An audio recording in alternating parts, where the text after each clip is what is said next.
Model steel में mess production का आगाज स्क्रैप कलेक्शन से होता है, जिसे एक मजबूत निजाम के तहत न सिर्फ मुल्क के मुख्तलिफ कोनों से बल्कि बैरूनी ममालिक से भी इंपोर्ट किया जाता है।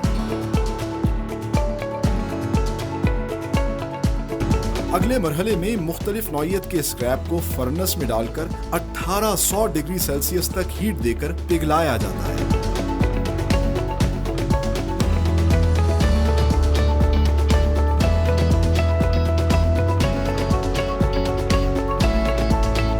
यहाँ मौजूद इंजीनियर्स न सिर्फ फर्नेस के टेम्परेचर को कंट्रोल रखते हैं बल्कि मतलूबा स्टैंडर्ड और क्वालिटी के लिए इसकी केमिकल कॉम्पोजिशन सेट करते हैं, जिसके बाद पिघले हुए स्क्रैप मटेरियल से इम्प्योरिटीज को निकालकर इसे वर्जिन स्टील की तैयारी के काबिल बना लिया जाता है।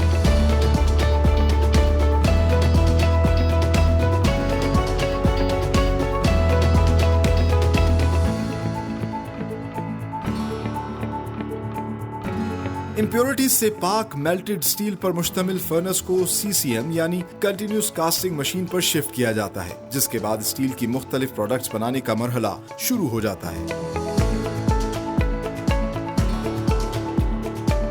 फर्नेस के टेम्परेचर को मेंटेन रखते हुए CCM पर शिफ्टिंग के बाद एक खास प्रोसेस के जरिए स्किल्ड वर्कर्स एयर प्रेशर का इस्तेमाल करते हुए इसके पोरिंग होल को खोलते हैं ताकि कास्टिंग का अमल शुरू हो सके।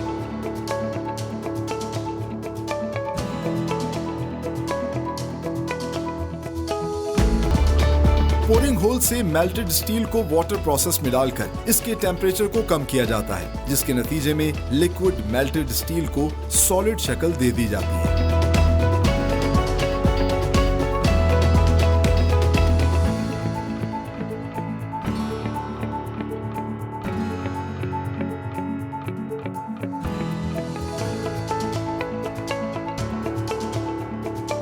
सस्टेनेबिलिटी एस्पेक्ट को मद्देनजर रखते हुए वाटर प्रोसेस में इस्तेमाल होने वाले पानी को रीयूज करने के लिए मॉडल स्टील ने जदीद वाटर ट्रीटमेंट प्लांट भी नस्ब कर रखा है। अगले मरहले में वाटर प्रोसेस के जरिए सॉलिड किए गए मगर दहकते हुए स्टील को रिक्वायर्ड टेम्परेचर मेंटेन रखते हुए मशीन्स की मदद से बिलेट्स की शक्ल में काटकर री रोलिंग सेक्शन में भेज दिया जाता है।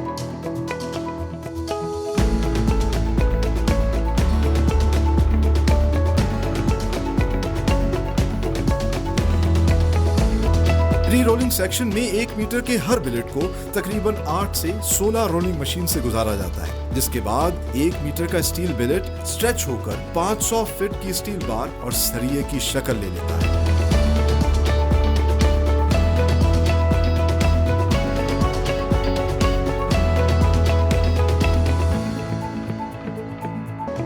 सौ डिग्री सेल्सियस से जायद दहकते हुए इन सरियों को ठंडा करने के लिए वाटर बेड मशीन से गुजारकर टेम्परेचर को 300 डिग्री सेल्सियस पर लाया जाता है, जिसके बाद इन्हें कूलिंग बेड पर मुंतकिल कर दिया जाता है।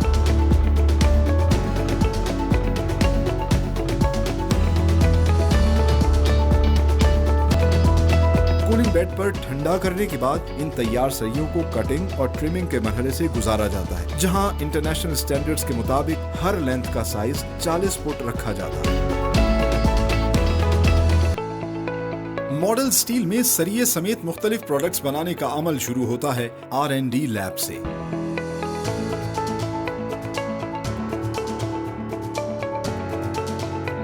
मॉडल स्टील की R&D लैब किसी भी इंडस्ट्री की तरह इसकी बैकबोन की हैसियत रखती है। यहाँ अमेरिकन स्टैंडर्ड ASTM के मुताबिक मुख्तलिफ स्टील प्रोडक्ट्स को जांचा जाता है, जिनमें शाफ्ट्स, राउंड बार, फ्लैट बार, चैनल और सरिये समेत कंस्ट्रक्शन, ऑटोमोबाइल और दीगर बेशुमार इंडस्ट्रीज में इस्तेमाल होने वाली प्रोडक्ट्स शामिल हैं।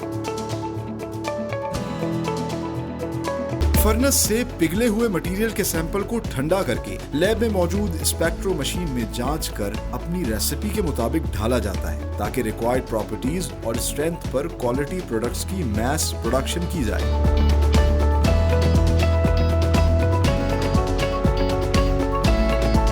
मॉडल स्टील की universal testing machine UTM lab में सरिये को मशीन में लगाकर इसकी मैकेनिकल स्ट्रेंथ, फ्लेक्सिबिलिटी, टफनेस और बेंडिंग पावर को चेक किया जाता है। यूटीएम लैब में मौजूद इंजीनियर्स मशीन पर टेस्टिंग के दौरान कंप्यूटर पर एक ग्राफ को देखते हुए सरिये के ब्रेकिंग पॉइंट तक की तमाम प्रॉपर्टीज का जायजा लेते हैं और अश्योर करते हैं कि बनने वाली प्रोडक्ट ASTM स्टैंडर्ड के मुताबिक है या नहीं।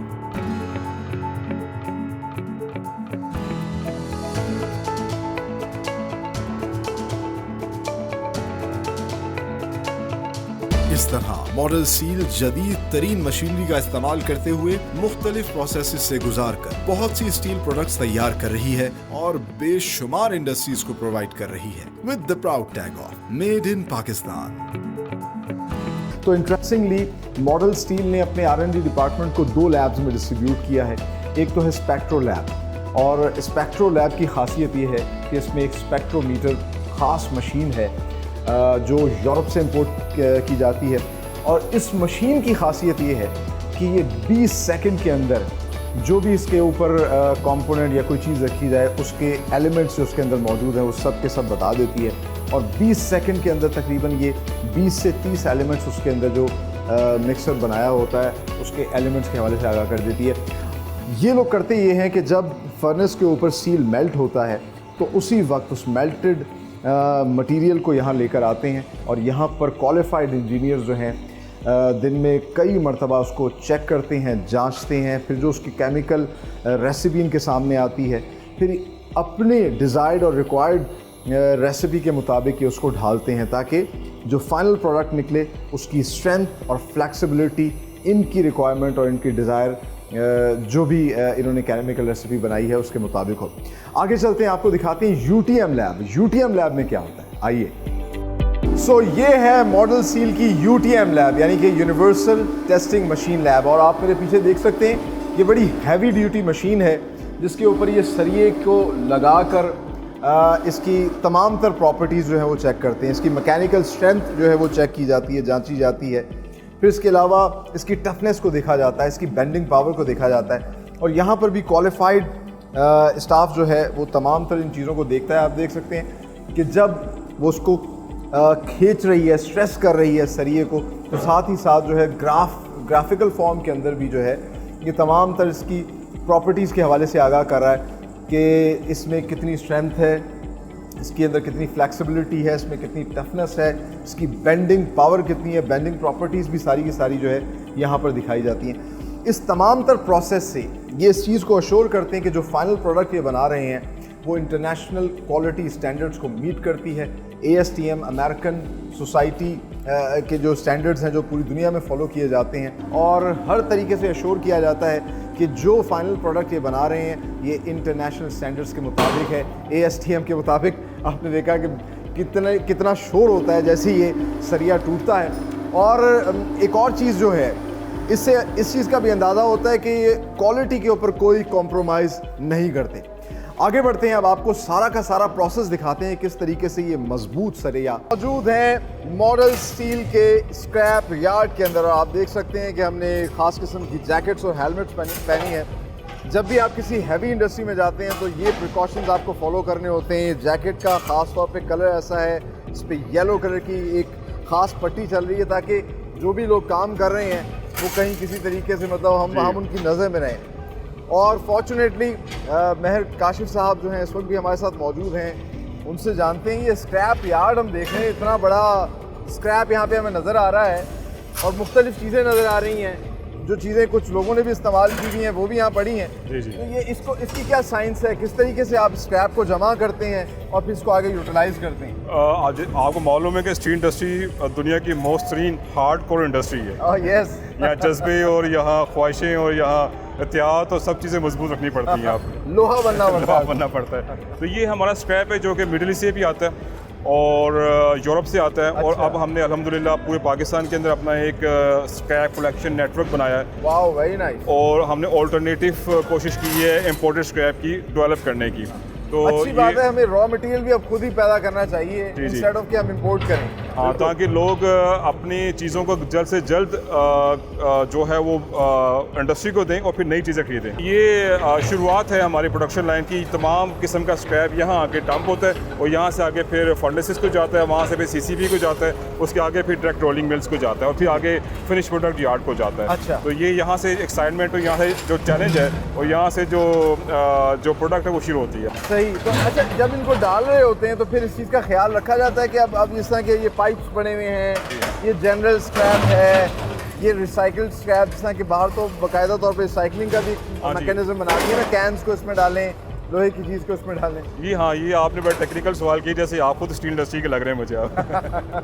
तो ये मटेरियल सिलेक्शन से कहते हैं हम, मुख्तलिफ कंपोजिशन के साथ मुख्तलिफ जो किस्म का स्क्रैप है वो डाला जाता है, उसके अंदर पास में केमिकल्स डाले जाते हैं और ये 1.5 घंटे में ये एक बैच तैयार होता है और 1.5 घंटे में इसको 4 दफ़ा टेस्ट किया जाता है। जैसे खातून घर में खाना पकाते 4 दफ़ा नमक चेक करती है इसका, तो हम इसको 4 दफ़ा चेक करते हैं इसकी कंपोजिशन को फाइनलाइज करने के लिए, ताकि जो एंड प्रोडक्ट है जो कस्टमर को जाए वो तमाम खराबियों से पाक हो।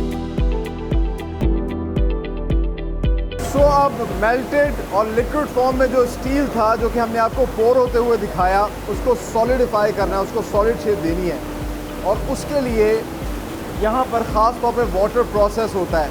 इस CCM के अंदर इस वाटर प्रोसेस के ज़रिए आप देख सकते हैं कि इसको सॉलिड फॉर्म दी जा रही है। कुछ टेम्परेचर को जो है वो कूल डाउन किया जा रहा है ताकि ये सॉलिड होना शुरू हो। आगे जाके इसको पीसेस में काटा जाएगा।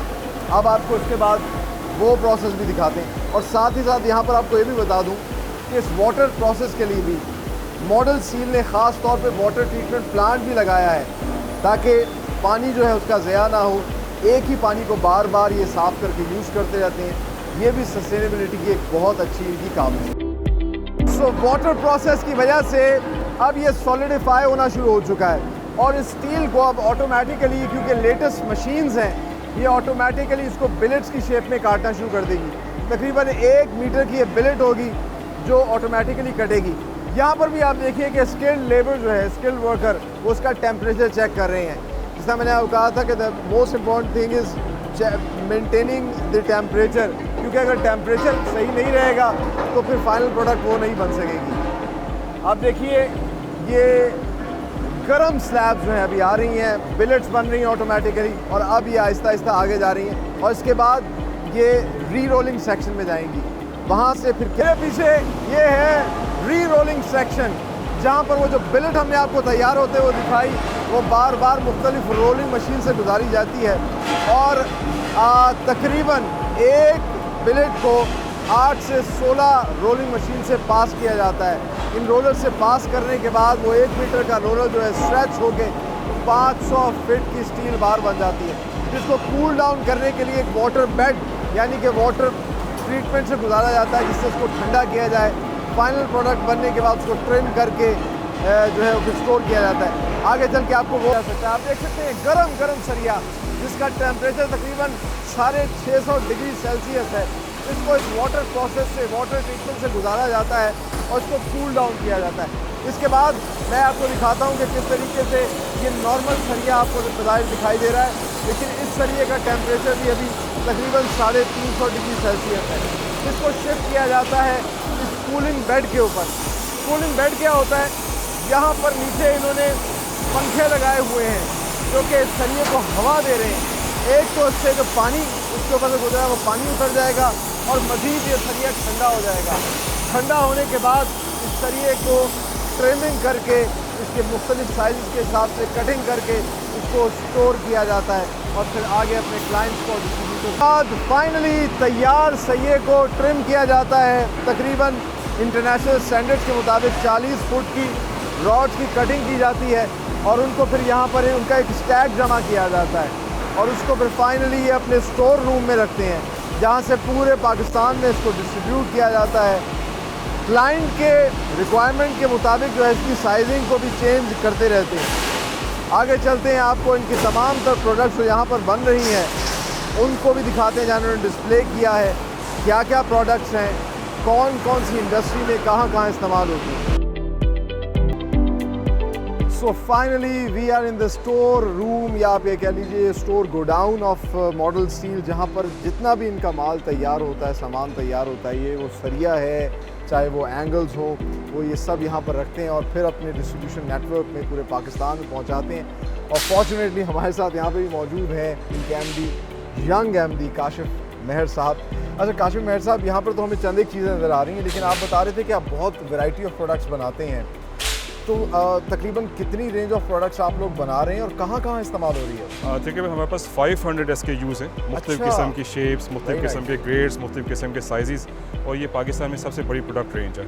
और ये तमाम स्टील एग्रीकल्चर मशीनरी में इस्तेमाल होता है, इंजीनियरिंग इंडस्ट्री में इस्तेमाल होता है, हार्डवेयर इंडस्ट्री में इस्तेमाल होता है। खासतौर पर जो शाफ्ट्स होती हैं, जी शाफ्ट्स होती हैं, इस पर फ्लैट बार्स हैं, एंगल बार्स हैं, उसके अलावा थ्रेशर पट्टी है जो कि गंदम काटने के लिए उसकी पिन्स बनती हैं। तो इसलिए पाकिस्तान में जितनी भी आप गंदम खाते हैं वो बिलखसूस हमारे आपका भी हिस्सा होता है। हमारा हिस्सा है उसमें। और फैब्रिकेशन है, जितने बड़े फर्टिलाइज़र प्लांट्स या स्टील प्लांट्स, शुगर मिल्स हैं, और हम ASTM स्टैंडर्ड के तहत तमाम काम करते हैं। और ये ASTM स्टैंडर्ड ही पाकिस्तान में क्वालिटी कंट्रोल के लिए इस्तेमाल किया जाता है। तो हम भी वही अपनी कंपनी के अंदर ASTM स्टैंडर्ड के तहत तमाम चीज़ें बनाते हैं। तो नाज़रीन, यकीनन आज का प्रोग्राम आप लोगों ने एंजॉय किया होगा, और thank you very much for your Thank you support कि आपने इतनी डिटेल में सब कुछ दिखाया, और हम पाकिस्तानियों को अंदाज़ा हुआ कि कितनी मेहनत से एक सरिया या इस तरह की लोहे की चीज़ें जो है वो तैयार की जाती हैं, स्टील के प्रोडक्ट। एक फ़ख्र की बात है